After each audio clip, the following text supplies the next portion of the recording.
what forces come into play when pushed from equilibrium. This red box containing the discussion on simple harmonic motions criteria can be kept out of the screen for the time being.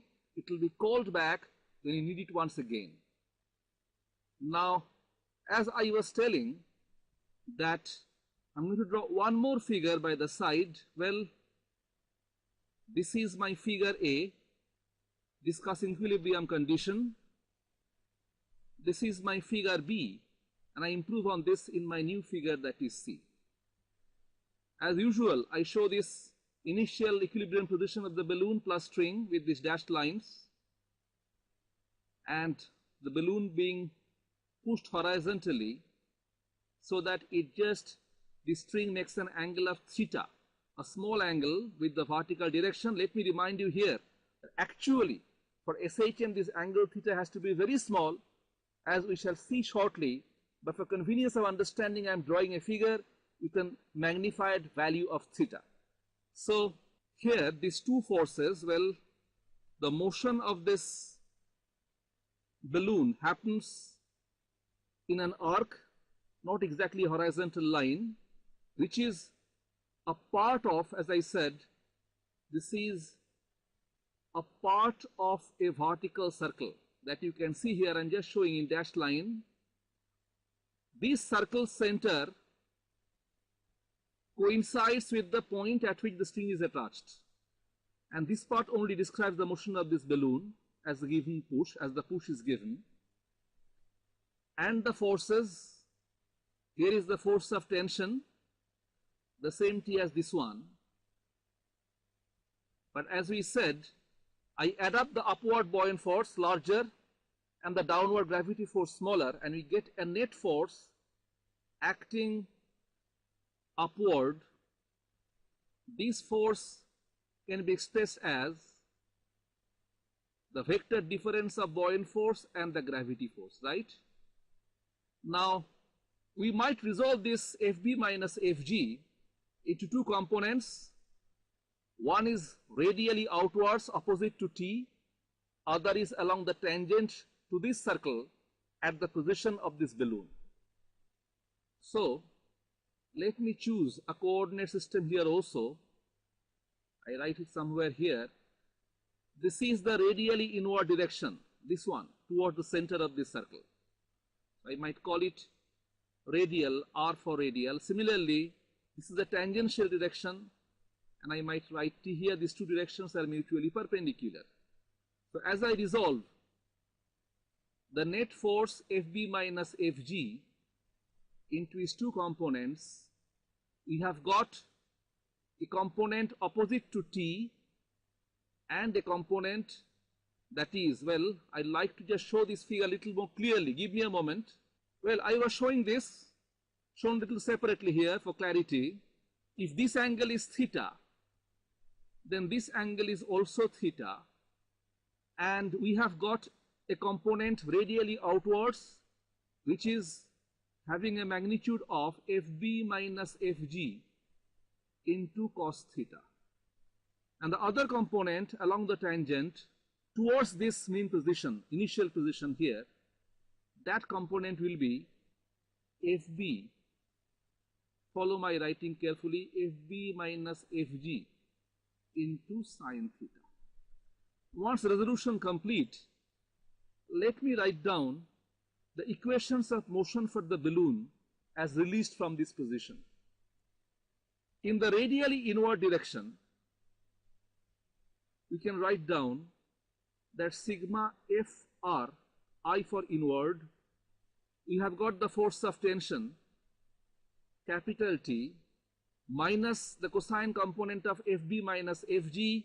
I have got T minus Fb minus Fg into cos theta. This net force must provide the centripetal force necessary for the circular motion of this balloon in this vertical circle shown by this dashed line. So this must be equal to the mass of the balloon into the radial acceleration AR. I'm not interested in this. I want to find out the other component, that is Fb minus Fg sin theta, that remains unbalanced, and tends to bring this balloon back towards the initial position of equilibrium. So we can write down in the tangential direction, let me write it here, I shall rearrange my writing in a short time. This force is Fb minus Fg into sine theta, and that must be equal to the mass of the balloon into its acceleration in the tangential direction along this direction here. Now see, this is the force you must identify to be that restoring force in question, because when displaced and released, three things could have happened. The balloon might remain here without any further motion. The balloon could destabilize further from the equilibrium position, that is this one, or as it is happening now, it experiences a restoring force along the tangent trying to bring it back towards the initial position of equilibrium. And this restoring force, this is Fb minus Fg into sine theta. If we satisfy the criterion for simple harmonic motion that we can show is proportional to the instantaneous displacement of this balloon from equilibrium, that will be the proof of simple harmonic motion. Remember, this distance traveled was taken to be x, pretending that this path remains very nearly a straight line provided this angle theta is small enough. So I shall be writing down here that the restoring force acting on the balloon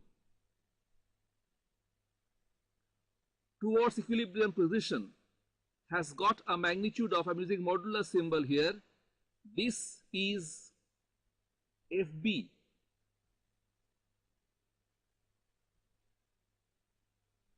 minus Fg into sine theta.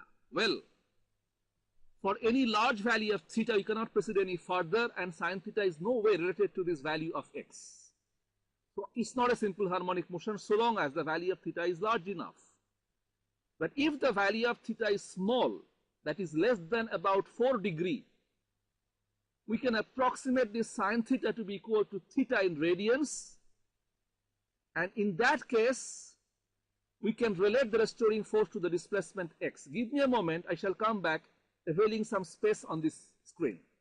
Hello students, you got a glimpse of our video lessons through this small lecture. We have hundreds of lectures like this one covering various topics of advanced school level and intermediate physics in our website. They are exhaustive and often accompanied by elaborate diagrams to make concepts even clearer. They are taught with passion and sometimes with a bit of fun. So, at the end of the lesson, you have a commanding grip on the subject and you are ready for the board and competitive exams. Subscribe at physicsacademyonline.com to access video lectures of highest standard on various topics of physics.